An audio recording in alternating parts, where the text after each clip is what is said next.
Ние, македонците от Пиринска Македония, сме равноправни граждани на България и имаме конституционно право на самоопределение за националната ни принадлежност.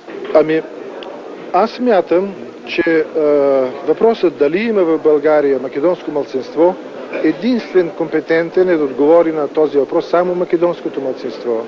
Аз отстоявам тезата, че трябва всеки, който се интересува от този въпрос, да се обръща към това население.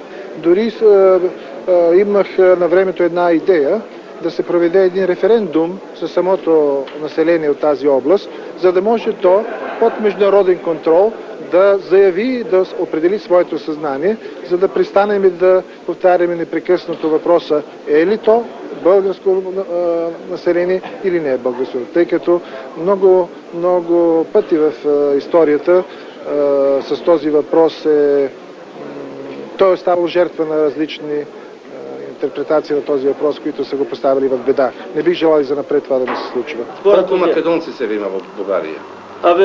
В България ние окръго е 350 хиляди. 280 се таксуваме, че сме македонци. Нали? Так. Но не е дадено свободно така изява на македонците, как да се каже. Около 70 хиляди са турци, цигани, евреи, нали, такива окръга. Некои има и българи, които живеят в нашия окръг, нали? Но около 270-280 сме чисти македонци. Нали? Но хората не смеят свободно да го изяват това. А сега? Сега пак се страхуват.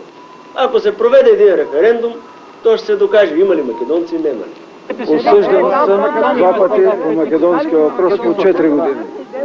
Затова, защото се чувствах македонец, защото исках да имаме Македония. Обаче това не е изнася политиката на България по македонския въпрос и всичко, което е будно, живо по македонския въпрос, заминава по затвор. Затова нашия народ е толкова наплашен.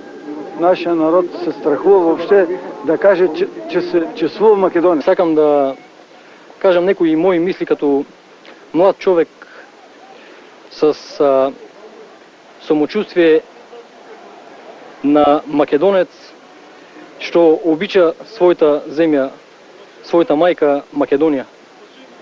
Мислам дека никој не треба да забрави думите на Гоце.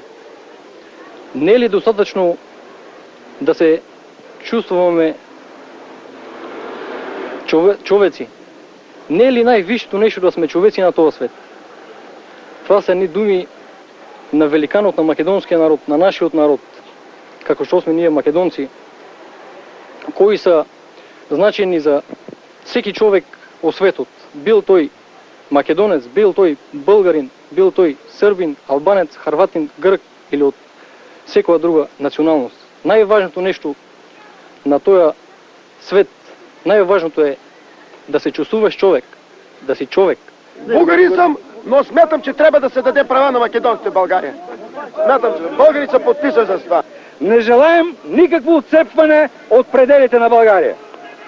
Не сме съгласни с твърденията, че македонската нация се създава на противобългарска, в кавички, основа. Българи и македонци са родни братя в истинския смисъл на тази дума. Исторически така са се стекли обстоятелствата, че българи и македонци са се борили съвместно срещу общия враг и определен исторически период имат обща история.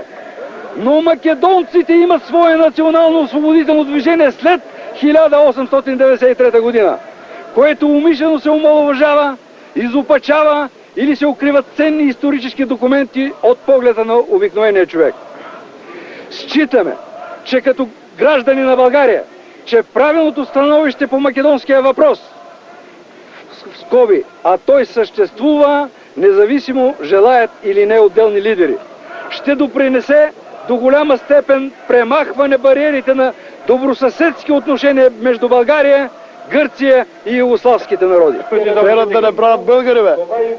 Ама я тук що пише? На практика се разпадна. Това е подарък от българите, гледай. И още, и аз съм македонец у петите. Не у главата, у петите. Всичките, що са за мен тук, питай ги, че са македонци. Ама не македонци таквия. Той човек, що ти знае? 40 години живее на тази такова. Какво покрие? Колко са умирали? А тук пише. Тия да не са умрели за мене. За Македония са умрели. Тия приказки. Аз имам. Чекай ги ти кажа. Ево бе, друже. Ей, я чети тук за България. Македония е златна. За България. Кой ти кажа това? България. Можеш да ми Турция. Същото е, Същото е, аз съм го чел по-напред. Ние нямаш да караме тук. Но, да пази Господ да докара работа до там, тогава ке ви име. Оставите мен, аз съм умрел жив. Нямам ни жена, ни деца, ни дяло, нищо няма. Вие да му правите сметка на младите. И аз съм бил млад. Да не ме вести чудно. Да не ми на мен много арно съм дошъл тук. За какво съм дошъл?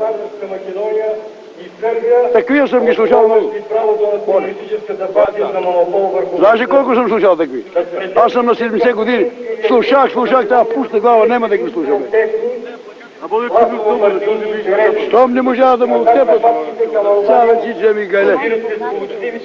Ето как се чувствам? По паспорт съм българин. Живея в България, но имам македонско самосъзнание и се чувствам македонец. Дали би смея да се чувстваш македонец? Дали ако ти биде дозволено слободно да го изкажеш твоето чувство како македонец, тоа јавно би го кажал? Да, би го казал. И ще го заявя. Знае се политиката каква беше в нашата страна до сега, нали, в България. Сега вече навлизаме в един по-такъв етап на разведряване, на отваряне на самата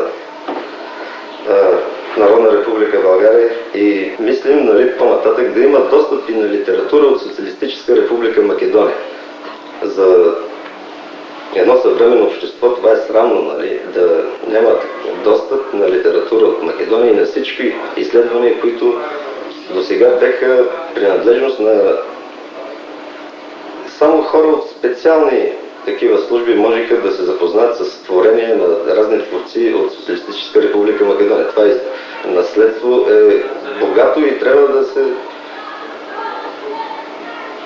да се запознаем и ние с наследството и изследванията на творци от Македония. Баща ми е от Прилеп, Тома Костадинов Наумов. На 10 години е бил през освободителната война и дохажда в Кюстендил от Прилеп. На паспорта му пишеше по народност македонец, поданство българско. След 9 му написаха българин българско. Нищо за това. Аз само искам да кажа, че България получи най-добрите си синове и дъщери от Македония. Защото македонец е честен, делови, активен, не лъже, не краде. Нашата кръв, нашата плът е чиста и честна на македонците.